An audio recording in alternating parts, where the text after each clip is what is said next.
All right, everybody. Thanks so much for stopping by another live episode of Real Estate Titans, sponsored by Lion Bolt Media.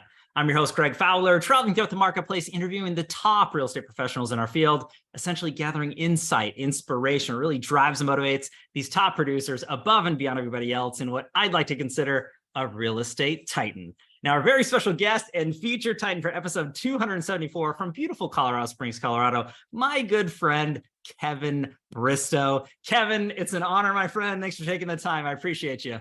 Oh, it's an honor. It's an honor to be on the show, Greg. Super pumped to talk to you today. Looking forward to just diving deep, man. This is awesome, Kevin. And truly the man, the myth, the legend, been doing this for such a long time, made massive impacts and waves in a positive into the real estate world and community, Kevin. So I really want everybody out there who maybe doesn't know you on a personal level into that way, as well as a professional, to get to know you today, and really the tools, tactics, and systems that brought you to where you are at the highest of highs. So Kevin, let's just start with the first question, which is more of the origin story. You know, who you are, where you came from, what got you into the business, kind of your progression through your career, what's led you up to today. Let's just start with that. Wow. So you and I have spoken in the past, and I shared the quick resume version, and then at one time gave you the when I was a wee lad version. Right? I love it. So I'll give you kind of the mix between the two. How about that? Right. Perfect. So out of high school, I literally had no direction. It wasn't that I was in trouble or anything like that. I just really didn't apply myself to anything. There was nothing that resonated with me. And I found myself basically looking for a job. My parents required it if I lived with them. I was 18. So, I mean, obviously I had to do that. And there was a so MCI, a long distance company back in the 90s, they had a lot of cash infusion from an antitrust lawsuit that happened with AT&T, and they were just murdering it with the sales. They had this friends and family campaign, which kind of revolutionized the use of long distance. And that was a long time ago. I mean, come on, anybody listen to this now? They're like, long distance? Like, what are you talking about? Like, what's that? Right. So, but the thing was, is that I got the job because they had this like training program, and it was, you know, X amount of hours for X amount of weeks. And the idea was that I was just going to get this job to satisfy my parents, right? And say that I was doing something. And at the end of the 3 weeks or however long the training was, I had no intention on doing the job. I had no intention on being on the phone telemarketing. It was like absolutely like fearful of it, right? And when I went through this training, I never knew this, or I didn't see the value of it until later on in life. And anybody that's listening to this or watching this that worked for MCI 20, 30 years ago, right? It was absolute boiler room, right? They had this most legit sales training. I mean, you talk about the long distance, right? Telling somebody where to call, how much to call, how much it's going to cost, how much training does that require, right? Not 3 weeks, right? It was all sales training. It was all about objections. It was all about like how to speak with people, how to lead up for questions, ask discovery questions. Like it was sales training, gangster sales training. Right?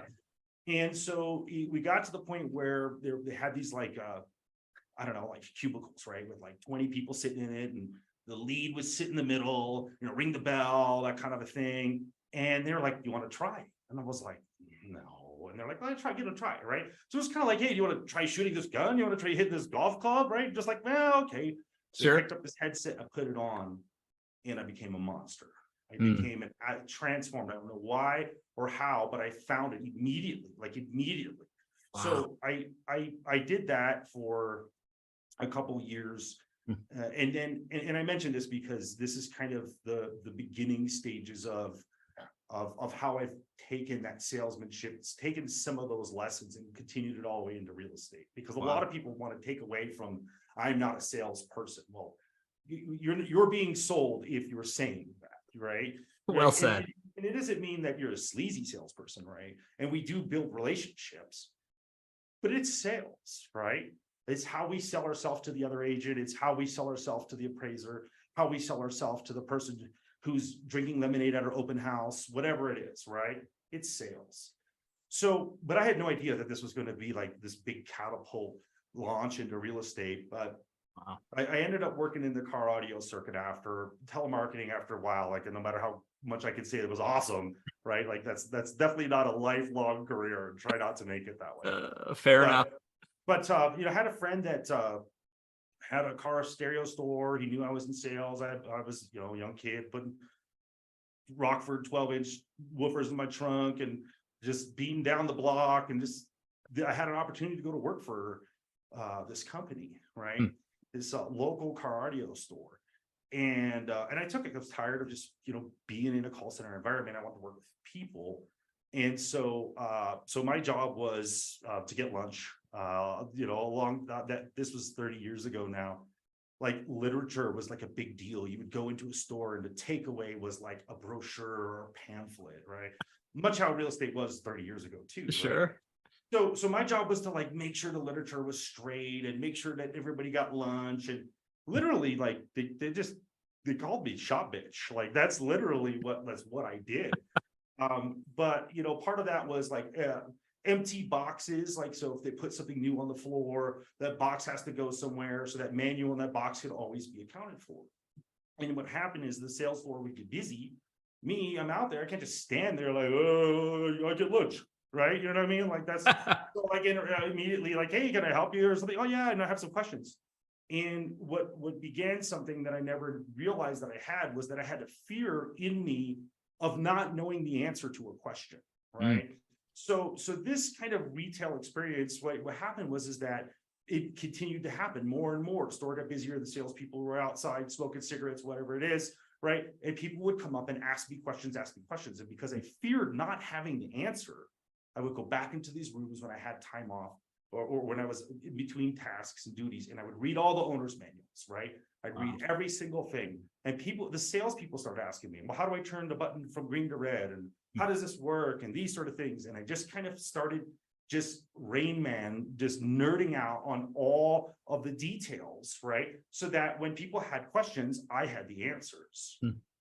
Love that. Dustin Hoffman would be proud of you, my friend. Thank you very you know, so as you know, retail is telemarketing. I don't think you're not gonna be able to get that life experience anymore, or it will be hard to match what happened then. Sure. But what I did get was I spoke to like, I don't know, maybe like 500 people a day, right? Or maybe it was 300 people a day, but I did it for 3 years. I don't know how to even add that up, right? But I had all of those interactions, all those chances at bat. And when I went into car audio, by just kind of taking that sales part that I never knew I wanted, never knew I had, and I took it into retail, and now I had that human element, right? So I learned how to do that with people, right? Solve problems. You're pissed off, this isn't working, or you're super excited because it's working, right? Or whatever it is, right? Taking those human emotions, those real emotions, right? Not on the phone, and being able to take kind of that sales skill set, almost script, or having the right words to say, and kind of putting it all together into one skill set, right? And I didn't do it on purpose. This wasn't like this master plan of mine, right? Sure. You know, I just started kind of taking out of everything that was in front of me, but never really realized how much later it would benefit me, right? So I like to use the Karate Kid analogy for those that maybe watched that a long time ago, or there's been a handful of different versions, right? But you know, the premise is, right, it's like, why am I sanding this floor? Why am I painting the fence, right? And the answer is so that when the punches of life come, right, you know how to shuck and jive or duck down or whatever it is, come with the right or 2 times left, whatever it is, right? Right? You never realize that, right? So it's just like as you're heading through life, a lot of people have great plans. A lot of people have planning. And for those that don't, just understand that every day of experience is something that you could take for later, right? So I got tired of the car audio thing. I literally swear I have hearing damage. Wow. And I had a buddy of mine I was looking for a change, and a buddy of mine opened a window tint store, right? So automotive accessories. Clearbroad just hit the scene, so 3M like paint protection, right? So that wasn't that long ago, but that was kind of the beginning. We were kind of some of the pioneers of using that material and wrapping around bumpers. Anyways, he had a shop in the middle of this Motor City area, Colorado Springs, right? That's where all the car dealerships are. Salespeople, right? And so I went to him and he said, "Oh, Kevin, I need somebody to like kind of just like be a salesperson, be a front man, work with these dealerships, get us going." And I said, "Okay." And I said, "Why me? Like this is your shop, this is your thing, right?" And he said, "Come, let me show you something." I came around the corner and there was a baseball bat. And he goes, "That's the customer service stick." Oh my gosh. So he's like, "I need somebody that's not thinking like this to be the front man." So we grew the business, and I tell you that story to tell you this. Yeah. Is that when I was growing up, I grew up across the street from a guy named John Aarons, who's no longer with us, passed away in 2008. Absolute legend, right? If there was a legend category, there would be no other man that I would think of. Wow. And still to this day, at one of the brokerages in Colorado Springs, they have a John Aarons Award. But the Aarons family, they had to. I grew up real close to them, right? And I always knew that like their father, John, right, was in real estate, but I never knew what that really meant.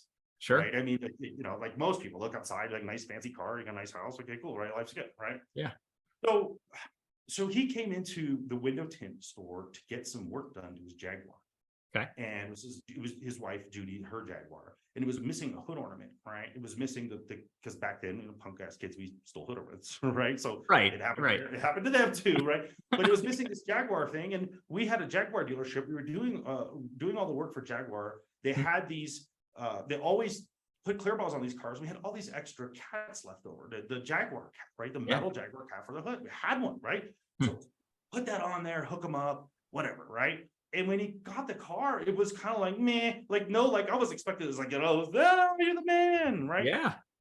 But what I did do is I used that as an opportunity to give him a phone call to say, "Hey, I want to take you to lunch." Wow. And I took him to lunch. I just wanted to know, like, how do you get deals? Like, how do real estate agents like how do you do the business? How do you get the business, right? And he explained to me about like floor duty was like a big thing, open houses of floors, phone calls from signs, some of the stuff that we just hope for in a brokerage these days, but don't happen as often, of course, as it did back then, pre-Zillow, pre-Realtor.com. And so I was like, man, I was intrigued. And I asked him, I said, "What do I do?" And so he gave me the number to somebody at a Remax in Colorado Springs. And I went through this intern program. And much like a lot of people who want to get into business, right? There's 20 of you, then there's 10 of you, then there's 3 of you, and then maybe there's 1 or 2 left, right? Yeah. And that was one of the things that happened to me, was that I was ready to grind it. I was ready to give it all. And when I got into the business, I read somewhere about giving something 6 months, right? And I literally, Greg, went and bought 6 months worth of toothpaste. Wow. I bought 6 months worth of toilet paper. I saved 6 months worth of mortgage. I made sure I have 6 months of everything, right? So once I got into the business, if I didn't make it in 6 months, that I wouldn't be in a position where like I was just totally just wiped out. Wow. So I got into this intern program and just started calling and spreading my stuff out into like an area where 6 people would usually sit. And I just started beating the phones, right? And I was nervous to call somebody and say, "Hey, I'm in real estate," right? Because, right, I mean, so is everybody else, right? It was back then, it is that now. Yeah, surprise. So it was like 50 other people, right? Sure. So like finding that balance of like calling somebody you haven't spoken to for a long time, that you really do truly have an agenda, right? But you want to be genuine, and you want to be, you don't want to just be like, "Hey, guess what? I got the best thing ever, these knives," right? It was something that my skill set that came from being on the telephone allowed me to adapt to that extremely fast. Wow. At rapid pace, right? So the intern program had X amount of deals you had to do. The split got tastier or more in your favor, the agent's favor, as you went down the line in 3s. And then after like 9, then you're out of the intern program, you're on your own, right? Wow. And John had this mega team. He was just murdering it. He did so much stuff with new construction. He did so much stuff with relocation, and we go to these seminars. We go to these big forums like Keller Williams has Family Reunion, right? Big, huge, big, huge, right? Tons of people, right? And lots of opportunity to learn, but tons of opportunity to network and meet people, right? Sure. But now we can keep in contact with them much easier than we could, 25 years ago. No right? doubt. Right. And even then before then, like John's literally like, I mean, we're talking like driving around with a pocket full of dimes looking for a payphone to get a deal done, John, right? Like real estate, right? And so he had an opening on his team. I caught wind of it. I was in the intern. I got no favors. Like, he never, hey, you're my neighbor, you're my neighbor's kid, or whatever it is. There was none of that, like, hey, you're on the team, this guy's with me, right? It was like, go over there, and if you could do 100 push-ups, then maybe we'll talk later, right? So he had this opportunity on this team, and I was like, oh, this is it, right? Yeah. So I just was like, I want to put my name in the hat, John. This is it. I would do anything to be on your team. And this is the most crazy interview process I've ever been through. But because that relationship, he actually hired a third party. So he had this woman who was living down in Arizona, and he said, call this person at this time. This is your interview. Okay. So I'm thinking I'm calling you, having a phone interview. Right. And this lady, she's super awesome. She's like, okay, listen, what I want you to do is I want you to call me back. I want you to hang up, and I want you to call me back. And when you call me, right, I want you to pretend that you got my phone number from somewhere. We're going to role play, and I want to see how you do. I got this. MCI, hello, right? So boom, call back. And I call her Marcy, and she runs through it to the point where I'm like, are we still role playing? Right. Wow. I'm asking her questions about relocation, about school districts, all these things. She's like, okay, great. Can you send those to me in email? I'm like, are we still role playing? Yeah, send them to me. I was like, okay. So I sent her this list of homes, and then she was like, okay, I'll get back to you. So she called me. She says, I want to see these 3 homes. And I was like, okay, you're in Arizona. Are we still role playing? No, Kevin, I'm going to fly to Colorado Springs. And I was like, really? Unreal. So she's like, yeah, this is the dates that I'm coming in. So she flies to Colorado Springs. We go look at these homes. I'm like, you realize this is like people's houses? Like Unreal. We're just practicing, and you're not like a buyer, but we're going in these people's homes. Like I was just a little confused on like what was what's actually happening, right? Right. So she would point to houses and like randomly make me like pull over and be like, hey, get that address. And what I realized was she was seeing what my ability would be to. She knew that some of the homes were vacant. She knew that some of the homes were occupied. She knew that some of the homes, and she walked around with this book, and she just wrote down stuff, right? Which is kind of nerve-wracking, right? You see in the movies is like, the therapist writes it down, and you're like, oh, what are you doing? Right? This happened to me for like 4 hours. Like while I was driving her around, it was like a total like mind grind to me. But what happened was at the end, she was like, okay, I'd like to make an offer on this. I was like, are we done role playing? She was like, yes. So she's like, usually what happens is that we go different directions. I'll review all my notes with John, and then I'll see if you're up to fit, right? Unreal.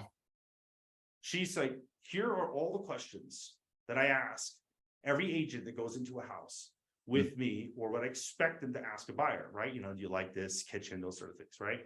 And then she flipped the page, and she was like, and here is the next series of questions I'm going to ask every single agent that you asked me that wasn't on this list. Wow. Yeah. So I had a really, I worked hard to get the job. And when John hired me, good news, you have the job. He choke fed me business, man. I'm talking, you hear the term drinking out of fire hose. That's not even close, man. Wow. And it had all of these opportunities. And he was one of the agents that networked so well with other agents at these events in the past. Hand out brochures, things like that. Keep in contact with them with phone conversations, right? Not emails, not Zooms, not bombs, phone call conversations, handwritten notes, right? Wow. So like little things like that, he kind of instilled, not necessarily like, hey, do this, but he was like, this is what I'm doing, right? Sure. So anyways, it gave me this massive opportunity, and I ran with it. What a huge leader, what a great opportunity. And then he passed away in 2008. And in Colorado Springs, our real estate market had corrected more in 2008 than it did in 2007, and some people refer to it as almost 2006, right? Wow. As far as the big correction, right? Sure. So he passed away, so did the market. And, throughout all of the experiences that we had selling real estate, I had, obviously made some connections, but I made a connection with a person that worked for a bank. And that person was a TCF bank. And that person connected me with somebody in Denver and said, do you mind if I give this person your name? And just like, in sales, like, okay, whatever, we're going to sell me life insurance, or what are you going to actually, what's this person actually calling for? Right. Right. So they called and said, hey, we have this asset management program when people foreclose. This was probably like in 2006, right? So it was before John passed away, but I had made this contact, and they're like, it's like 1 or 2 homes a year. You got to put the utilities in your name, maybe replace the carpet, that kind of stuff, right? And they hired me to do this for, it was a couple homes a year, and then the market changed. And I was sitting on this cash cow. Like everybody was scrambling to get this kind of like asset management, some kind of REO account, something along those lines. And I had one, like I just had one, right? Oh. And it came from relationship building, right? It came from all those things in the past, right? And I just found myself throughout my career with about 1,000 of those stories, right? To get to where I am now, right? And that's a huge change. So I've literally decided to do something completely different in real estate. And now I'm the team leader at Keller Williams Client's Choice. Greg Luchek and I are great friends, and we're fantastic business partners, and we're looking to do something different and knock it out of the park. So Kevin, and we're going to dive into that too. I don't want to glaze over that by any means or stretch. I love the story that you've laid out for the audience, kind of really getting to know your decision-making, your processes through your life and your career. What an incredible story of an interview process. That's very intensive, and that's an understatement. But I got to ask you about John, because I think that's a window into your mind and kind of where you were at that time. And I think it's good reflection for anybody out there who's tuning into this. When you were at the, Clear Bra, tint shop, kind of in that interim after Car Audio, and then obviously, with MCI kind of in that progression, why did you take it upon yourself to reach out to John? What was it in your mind? Obviously, besides the fact, okay, hey, they were neighbors, you saw a nice house, nice cars, seems like well put together individual. What was it about him that made you want to take him to lunch, to put the Jaguar on the hood, and kind of ask a favor for a favor sort of thing? What was rolling through your head at that time? So when I bought my first townhome, I was working in Car Audio, and I had reached out to John and said, hey, actually I reached out to his daughter, who was a lender. Okay. I'll hook you up with my dad.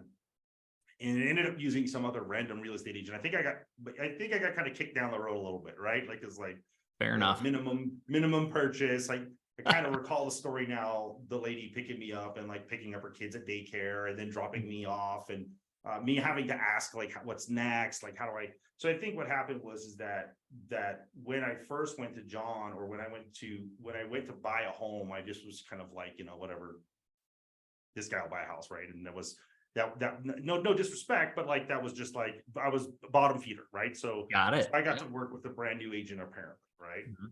And I tell you that because later, after I had that townhome for about 3 years, I went to sell that. I had a brand new house that I built, and then I bought an investment property, and I did it all with John. And I watched like 30 grand of commissions, go in, in and out of the system. And back then that was a lot of money. Sure. Or it was to me. So I was like, man, I could live on that. Like I could like, imagine if I just doubled that. Imagine if I tripled that. Like, wow. Right. So I saw that there was a real big opportunity to generate income in real estate. Love it. And that's why when I took him to lunch, I wanted to know how that happened, right? Like okay. How, I mean, of course you see this happening, but obviously, how does this happen on a daily basis, right? And so that was kind of, I just had been in, as a buyer, as a seller, as a purchaser of an investment property. just being involved with a real estate agent. And there's tons of people have that story, right? Usually it's like my real estate agent was dog shit, and so like we know we can do better. And so there's a billion of those stories. There's probably 1,000 of them just in our city, right? No doubt. But like this was more of like, hey, I think I could do that. I think I'd like to do that, right? And at the time, like in 2004, the market was just popping, right? Like they were just, I mean, just like in The Big Short, like that was real. People were buying homes at 125% of purchase. They were cashing out the delta. There was a lot of not good things happening. Wow. And clearly, it, obviously, collapsed. Sure. But at that time, just like about 2 years ago, right? Everybody wanted to be a realtor. Like, oh, right. You know what I mean? And it really, what it did was that everybody was doing it. Right. But a lot of people were just walking around in flip-flops and shorts. And John Aarons had like, a billion stories about dressing professional, right? He was a Dapper John, right? He was very well dressed, right? Every day, snowstorm, rainstorm, closing. He'd probably wear a suit on the beach. I mean.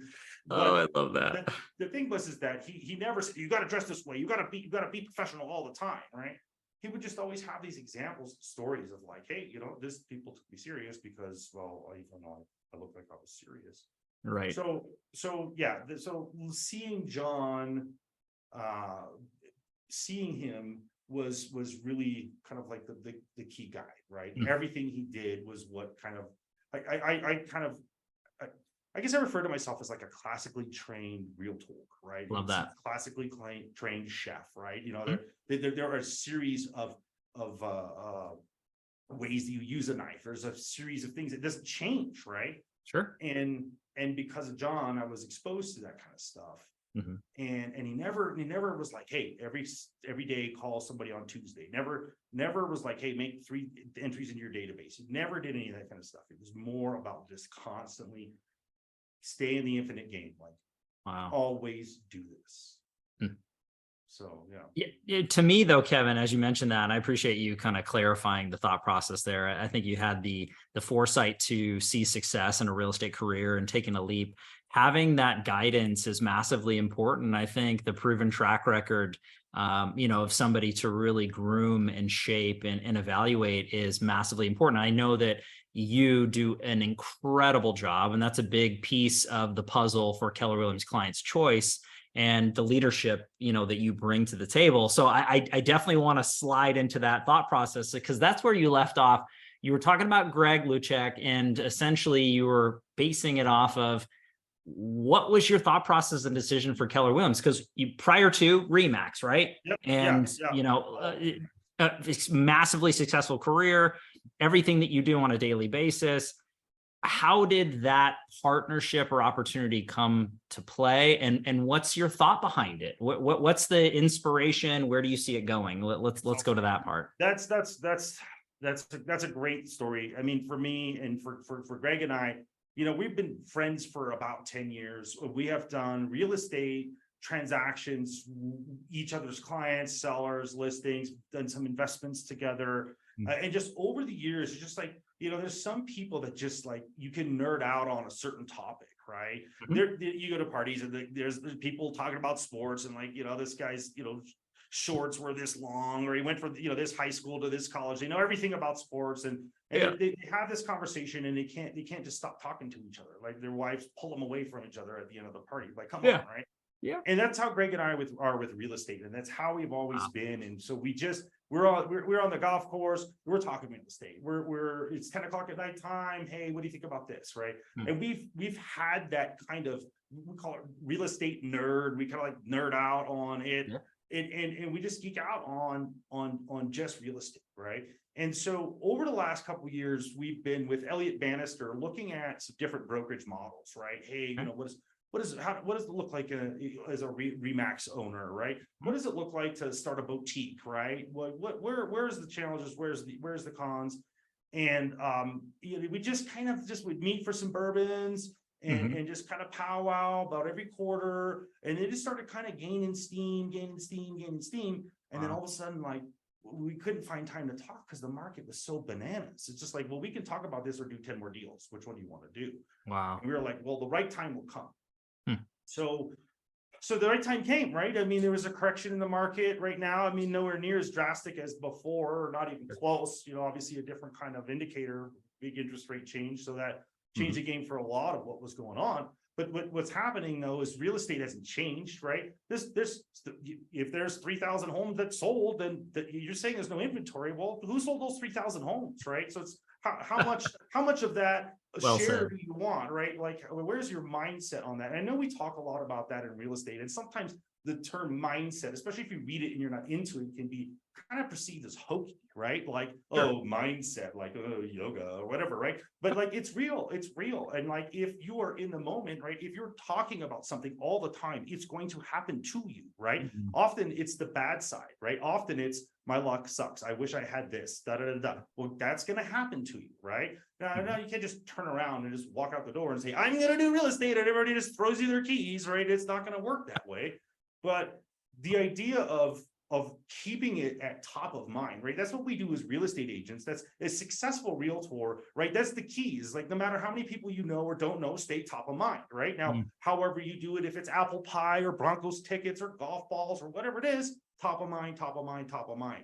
And for Greg and I and Elliot, top of mind is real estate always, right? So when we get together, people are like, can we talk about something different? Like, no, right? It's just like, this is what we're talking about. And so Greg, we kind of stepped back because the market was booming so much, and was like, oh, I had a bunch of construction projects going on. I was running out of time. I was running real thin. And I just told, and it was working on my personal residence that had taken almost over a year to remodel.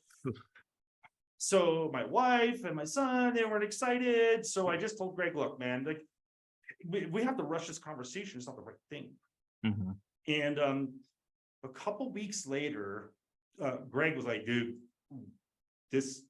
we got to talk about this Keller Williams Client's Choice thing. And I was like, Greg, I got to get through this stuff. I was like, I don't want to hold you back.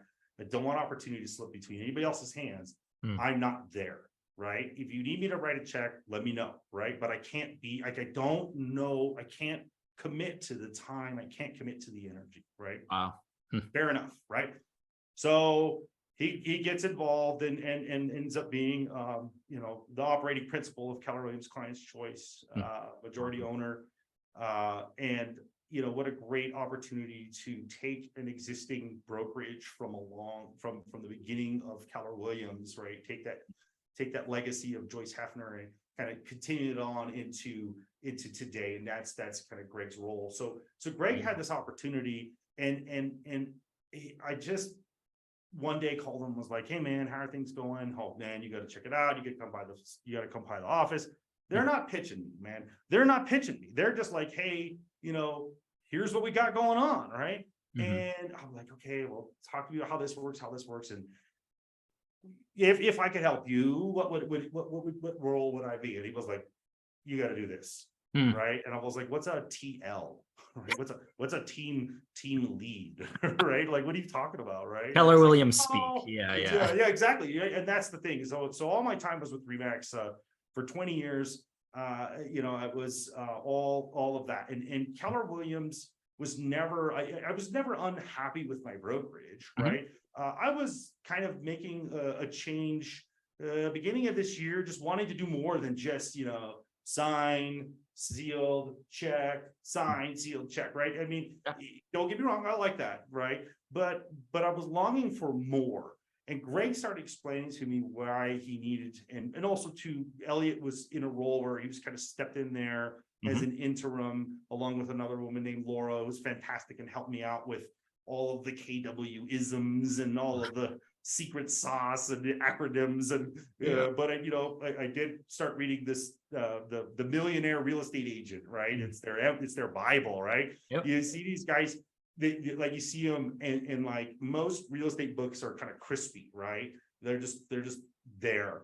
These guys that have these people that have these MREAs, they're literally fanned out, like they've been opened like a million times and highlighted and dog-eared, and it's like this holy scripture, right? But there's some bars in there. There's some really, really good stuff in there, and I never read it. And I've always poo-pooed on anything other than Remax because it was just, that's my team, right? If I'm playing for the Lakers, I don't like the Nuggets, Sure. right?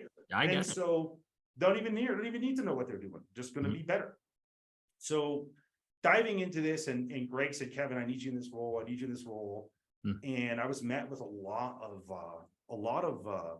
kind of not necessarily negative, but because I had all of this experience, right? So I'm sitting in this table, like I got the telephone story, I got the car audio story, I got all these real estate stories, I got the bank story. Like, what else do we got? Ta-da! Yeah. You're like, what do you know about Keller Williams? It's like red, right? You know what I mean? Like I had tried to look at some of the history and where they were at.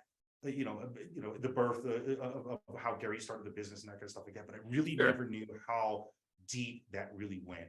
And there's some really, really, really super cool things in there and big tools that can help agents. And it's very hard to dig through it's like going to, we were using this analogy just the other day. It's like going to like 3 Vegas buffets. Like, okay, well, it's all good, right? But so what Greg and I are doing is taking back the best dishes off of those buffets, right? Here's the buffalo shrimp. You gotta have the buffalo shrimp. Don't eat the turkey. Don't you dare pay for that, right? So it's cool because we have this usually in these models, right? Usually this operating principle and team leader, this kind of leadership structure, it's not necessarily common that those people are in production, right? Right. Usually they have other businesses, either they're coaches or they're doing other things to generate income with real estate, or maybe they have a team, but they're not in the streets like Greg and I, right? And it doesn't mean that what we do is better. It's just different, right? And as this market changes, as it is more difficult for agents to make connections, to take a buyer that you have to hang out with for 6 months before they buy, to cultivate relationships, to do all the old school stuff, to make sure that you're calling somebody at 5 o'clock instead of 6 o'clock, right? All of that kind of Karate Kid old school stuff now is more important than ever, right? The handwritten notes. Nobody's giving handwritten notes, right? Right. Okay, you should say nobody. Few people are, right? And I know you can't write a handwritten note to everyone in your sphere every single day, right? But like a handwritten note, I can't. It's so old school. Like, yeah, is that your secret to your success, Kev? A handwritten note? Like, well, kinda, right? It's taking old school methods, incorporating technology, right? Because now we don't have to fax something to somebody, be like, oh, here's a picture of my puppy, right? It's we have a lot easier ways to stay in touch. But so kind of go back and just when Greg said, you got to ride with me to do this, I was all in, and so obviously the people at Remax weren't really excited about it. I'm sure. But they're the people are my friends, right? I mean, you can't get mad at me for making a life decision, right? And none of my real friends did. It wasn't a big deal, right? But it's also that's kind of the last group of people that I want to go to. Just like when I was in real estate at very, very, very beginning stages, right? I didn't want to go to my mom and be like, tell all your friends that I'm in real estate, right? So all the people that are real relationships from my Remax days. I'm not going to those people going, oh, dude, look what I'm doing, right? Yeah. I just want them to see. I want them to see the difference that Greg and I make by just collaborating all the time. So from team meetings to whatever's on the calendar, to whatever that we implement into our business every day, it's the passion of real estate that Greg and I have and share, along with Elliot Bannister. And that's what Keller Williams Client's Choice is now. And we're gaining some traction real fast. Greg's a big sports analogy guy. I'm not much, but for sure, I think we could all understand that we don't stop and high five in the third inning, right? We're just getting started. We're gonna smoke this team, but we're just starting the game. So we're super excited. Kevin, as you mentioned that, and just the passion that you have, and so does Greg and everybody through the organization, it speaks volumes. Some of the best minds are coming together to collaborate, to really shake up what has put together in a traditional sense. And you keep saying it time and time again, kind of old school or traditional basis, but taking what is working in fundamental and pairing it with what's new in addition to relevant and change and melding the two. I think that is the next generation, that next progression or level into real estate. It's super exciting to see the growth of Keller Williams Clients Choice and just the amount of professionals that are coming together under one roof, as they say. And it's fantastic. It speaks volumes to me, and I know it does to the community as well. Speaking about collaboration and loving being with one another, before we went live here in the green room, as they say, we were talking about an exciting announcement about a future podcast coming out. So Kevin, would you mind sharing that with the audience? I mean, I would love for everybody to hear it. 100%. Thanks for the plug there. So again, Greg Luchek and I, it's a passion, and we just spitball, freestyle all the time, and it's not an act. It's what we really love, right? Mm-hmm. And so we've been just rummaging through some ideas, and we've been saying, look, we've got to do a podcast. We've got to do a podcast. We've got some great stuff to share. We think that people will want to hear what we have to say. And so Greg, I can't take credit for the name, but Greg came up with it, and it's called Pardon the Inspiration. Oh, right? So good. So it gets some similar logo to Pardon the Interruption, right? But it's a play on that, but it's Pardon the Inspiration, right? Mm-hmm. And it's a 30-minute podcast. We're going to drop it once a week. And what Greg and I are going to do is take people from the city, from our community, and bring them in for the first 15 minutes of that, and just kind of, the mayor, a really well-known restaurant owner, whatever it may be, or you have a list of guests. Wow. And for 15 minutes, kind of hear, what inspires them and how their business is, right? And then the last 15 minutes is Greg and I taking that and how we can transition that inspiration into real estate, right? Into our careers, into others' careers, right? So share that kind of deep dive, right? And it's like, oh, well, here it is. And kind of then spin it into what we love and can talk about most is real estate, right? And real estate's not just real estate. It's people. It's the people doing real estate. So when I say real estate, I don't just mean doing the deals, right? It's shaking the hands. It's all of it.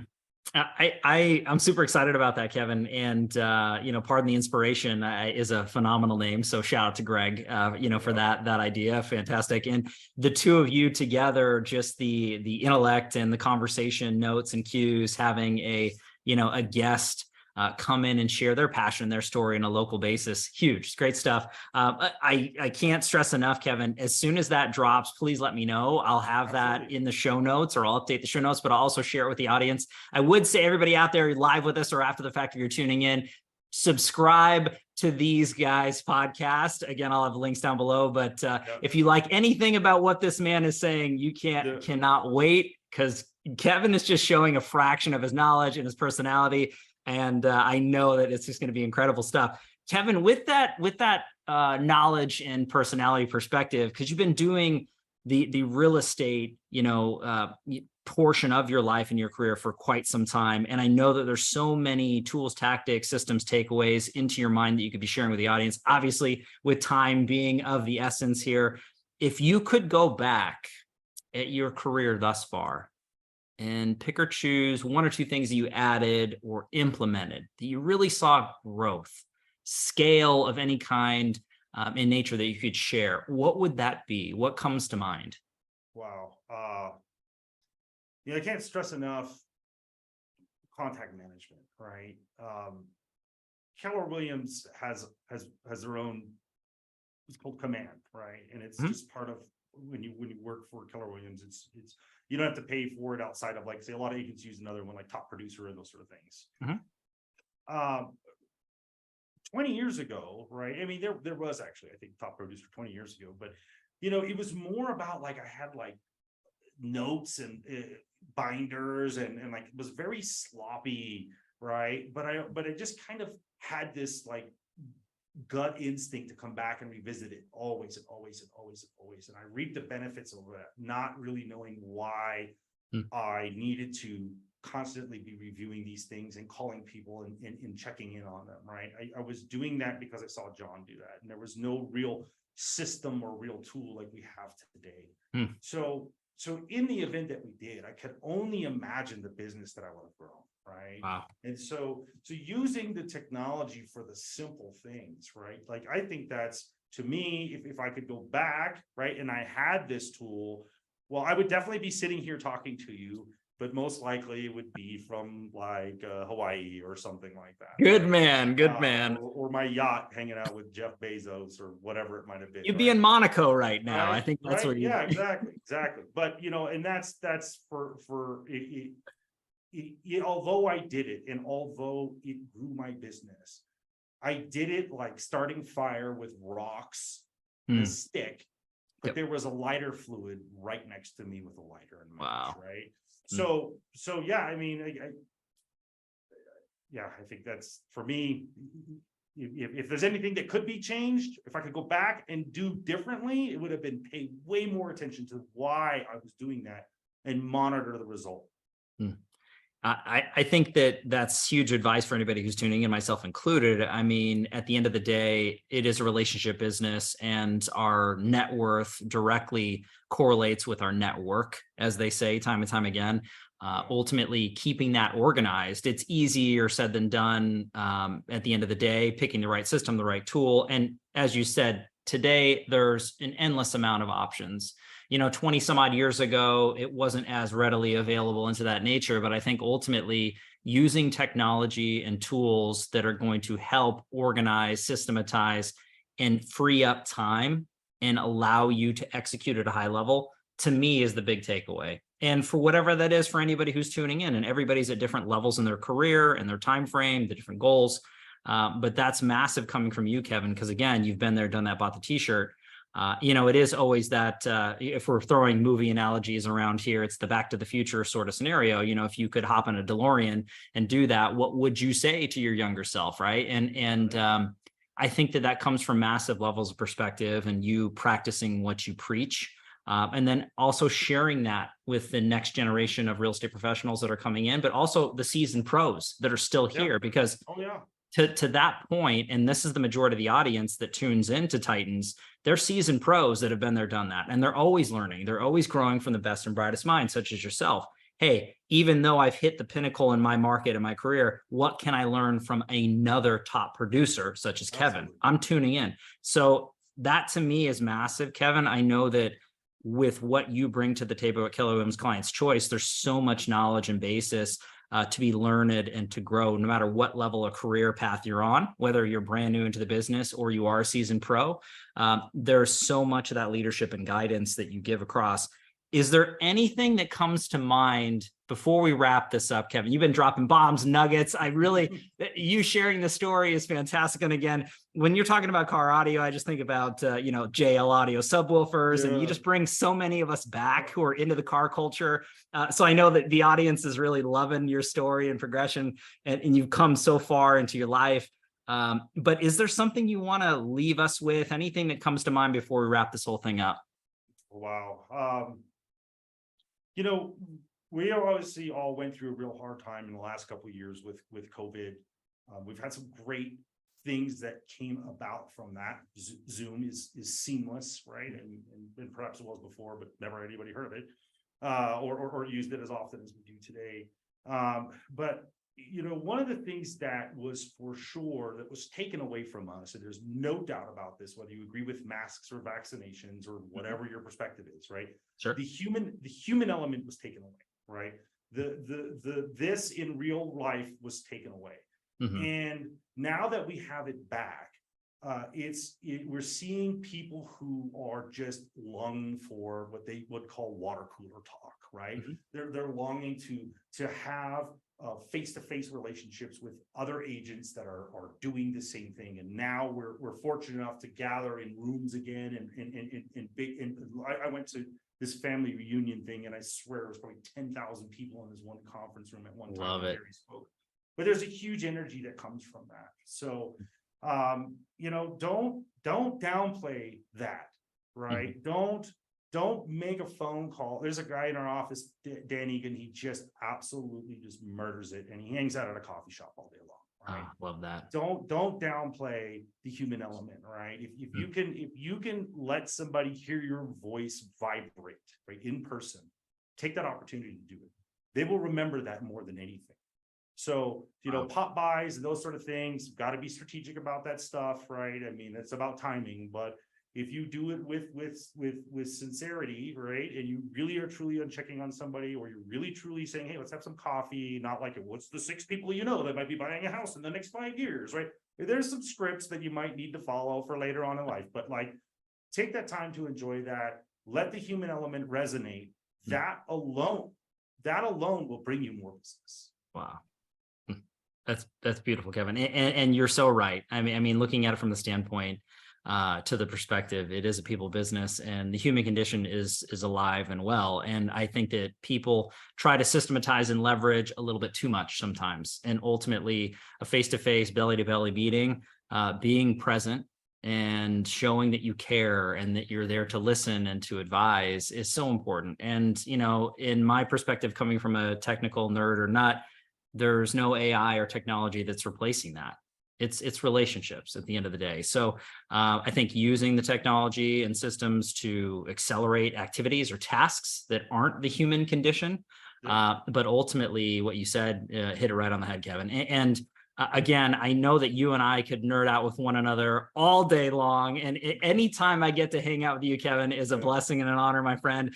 I want to leave it here with, what's the best way if somebody really connected with you, they love your story, they want to know more, they want to understand opportunities to learn with you, to work with you, align. What's the best way for the audience to get a hold of you directly, Kevin? So for me, it feels like I should take like a chalk on a chalkboard and put this up, because you know, for anybody that knows me, that social media is just like within the last year of my life. So of course I could preach this human element thing because that's all I have, right? All good. So I don't have a follow me at this or check me out on here. But if you are interested in getting to know me, getting to know our vision at Keller Williams Client's Choice, or learning more about the Pardon the Inspiration podcast that we're having, you can reach out to me at my personal email address. And it's my name. It's Kevin, Kevin, at kevinbristow.com. KevinBristow.com. Kevin at kevinbristow.com. I love it, Kevin. And we're going to put that in the show notes. Everybody reach out to this man, learn from him. You will not regret it. Kevin, I can't thank you enough for taking the time, my friend. It was an absolute honor and a pleasure. I do have to dub in, you are an official real estate titan. That is a badge of honor that you wear for life, my friend. No one can take it away. There is no trophies or plaques, however, but it is in your heart, Kevin. So that is yours, my friend. Thank you very much. I appreciate it. It's been an honor. This is awesome. And everybody, thank you as well, as always, for your time and attention, love and support. If you like here at Doing with Real Estate Titans, don't forget to like and subscribe everywhere. You do know what to do at this point. I have to give our sponsor a quick shout out, Lion Bolt Media. If you are a real estate professional looking to grow and accelerate and scale your real estate business utilizing leading edge digital marketing, visit lionboltmedia.com for more information. Now, we're live here on Real Estate Titans every Tuesday afternoon, a different Titan, a different location. We'll catch everybody in the next live episode of Real Estate Titans. Take care. Thanks, Kevin. Have a good one. Thanks, Greg.